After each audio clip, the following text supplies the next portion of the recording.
When Sarah told me she was pregnant, I thought I'd never known joy like that.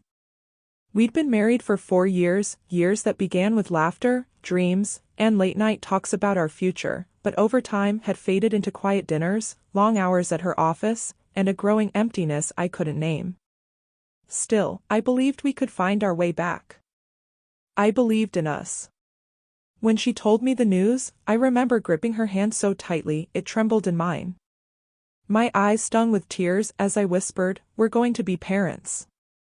She smiled, but there was something hollow behind it, something that didn't quite reach her eyes. It looked rehearsed, like she was trying to convince herself to be happy. I ignored the unease curling in my chest, telling myself it was just nerves. As the months passed, her belly grew, and so did the distance between us. She became guarded, always on her phone, changing her passwords, stepping away to take long calls in other rooms. When I asked, she'd snap, blaming hormones or stress at work. I wanted to believe her. God, I needed to. Then one night shattered everything. She was asleep beside me when her phone lit up on the nightstand. A preview of a message caught my eye. "Can't wait to meet our baby." My blood ran cold. My heart hammered in my chest as I unlocked her phone, praying I'd misunderstood. But the truth was right there, dozens of messages from a man named Jason. Words of love. Pictures. Plans. Promises. He wasn't just an affair. He was the father of the child I thought was mine. The next morning, I confronted her.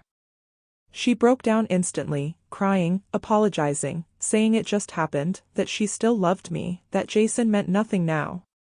But I barely heard her. My world had already fallen apart. I left without a plan. I just drove. The roads blurred until they were empty, and I ended up at the lake where we used to go when things were simple and happy. I sat there all night, numb, watching the moon ripple on the water. By dawn, I knew I couldn't do it. I couldn't raise another man's child. Not after that betrayal. When she gave birth, I wasn't there. I couldn't be. By then, I'd quit my job, sold my car, and disappeared. No goodbye, no forwarding address. Just silence.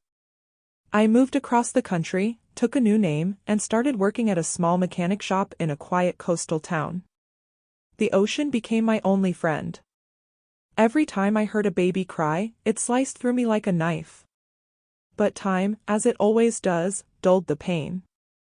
Slowly, I learned how to exist again, finding peace in small routines, in calm mornings and long walks along the shore. I didn't date. I didn't talk about my past.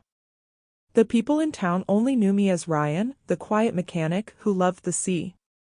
5 years went by that way. Peaceful. Empty, maybe, but peaceful.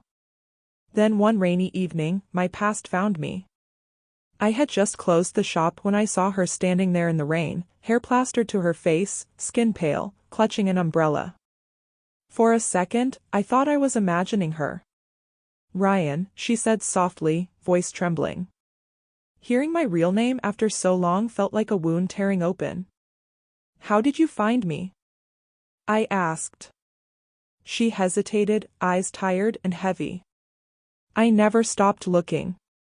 I didn't invite her inside, but she started talking anyway." Between sobs, she told me everything. Jason had left her 2 years after the baby was born, for someone else. She'd been raising their son alone ever since, struggling, ashamed.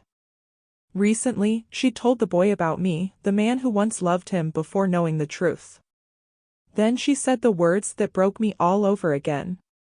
"He's been asking about you," she whispered. "He thinks you're his dad." I couldn't speak. I just stared at her, the woman I'd once loved more than anything, standing before me, soaked, trembling, haunted by regret. Part of me wanted to yell, to ask why she'd come back after all these years. But another part of me, deep down, still ached with that old, familiar mix of love, loss, and what might have been. "Why are you here, Sarah?" I finally asked. She stepped closer, tears blending with the rain. Because I can't undo what I did. But he deserves to meet the man who loved him before he was even born. The rain fell harder, filling the silence between us. My thoughts swirled. I didn't know if I could face the boy. I didn't know if I could live with not facing him either. After a long pause, I said quietly, tell him I said hi. She cried harder, whispering, he looks just like you when he smiles. Maybe she said it to comfort me. Maybe it was true. I didn't ask. For the first time in years, I let myself cry too, not out of pain, but release. That night, after she left, I found an old photo of us tucked away in a drawer. I stared at it for a long time before realizing something I never had before. Running away had helped me heal, but facing her, facing everything, had finally set me free. I don't know if I'll ever meet that boy. But for the first time, I'm not afraid of what comes next. I'm not that broken man by the lake anymore. I'm someone new. Someone ready to live.